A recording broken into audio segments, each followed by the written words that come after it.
the second announcement of the year for the PlayStation Plus Essential tier has just been released. From an intense co-op shooter where strategy and teamwork means everything, to a quirky, comedic sci-fi adventure and a remake of a classic PlayStation 1 platformer, we have a real mix coming up this month. All 3 games will be available to add to your library on Tuesday, February 4th around midday local time. Drop me a like and subscribe, and let's open the vault to look at the 3 PS Plus Essential games this month.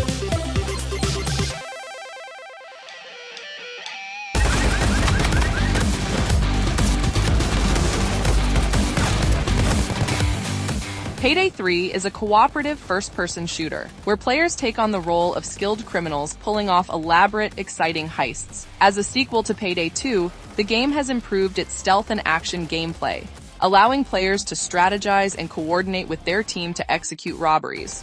What makes this game exciting is the dynamic heists, with each mission having multiple ways to complete it.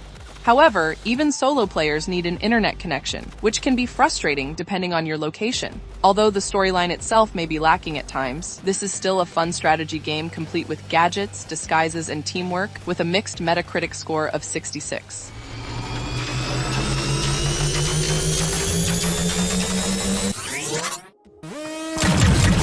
Wow, we're actually hitting her!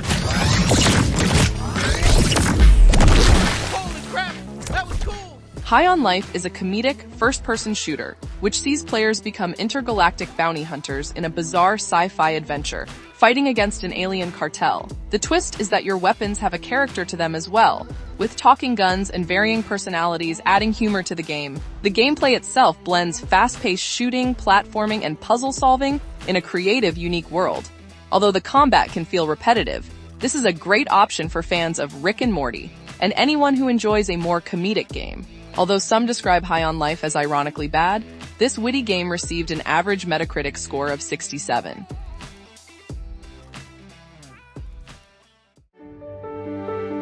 The Pac family has gathered for Pac-Man's birthday party. But one after another, they've been kidnapped by the ghosts! Pac-Man World Re-Pac is a remake of the classic Pac-Man World, originally released on PlayStation 1, bringing the beloved arcade icon into a vibrant 3D platforming adventure. In this game, Pac-Man embarks on a mission to rescue his kidnapped family from the evil Talkman, traveling through diverse levels filled with platforming challenges, puzzles, and classic Pac-Man-style maze sections. With improved visuals, smoother gameplay mechanics, and modernized controls, the remake enhances the nostalgic experience while staying true to the original's charm.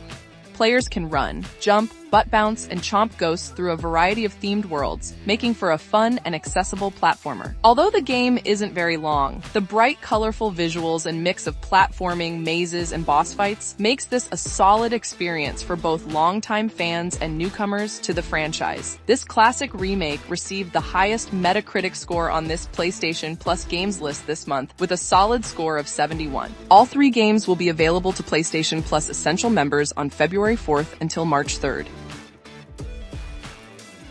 As always, this is your reminder to add January's essential games to your library. You have until February 3rd to add Suicide Squad, Kill the Justice League, Need for Speed Hot Pursuit Remastered, and The Stanley Parable Ultra Deluxe to your game library. Normally I would sign off here, but we have some news about the future of PlayStation Plus. Sony has shared some updates to the PlayStation Plus titles we can expect in the future. They expressed that players are currently mostly playing on PlayStation 5, so will therefore be shifting towards offering mostly PS5 titles through the monthly games and game catalog benefit, starting January 2026. PS4 games will no longer be a key benefit and will only be offered occasionally. However, they have confirmed that this won't affect the PS4 monthly games that you have already redeemed from PlayStation Plus. I will leave a link to the full announcement in the description below. What do you think of this change? And what do you think of this month's essential games? Let me know in the comments below.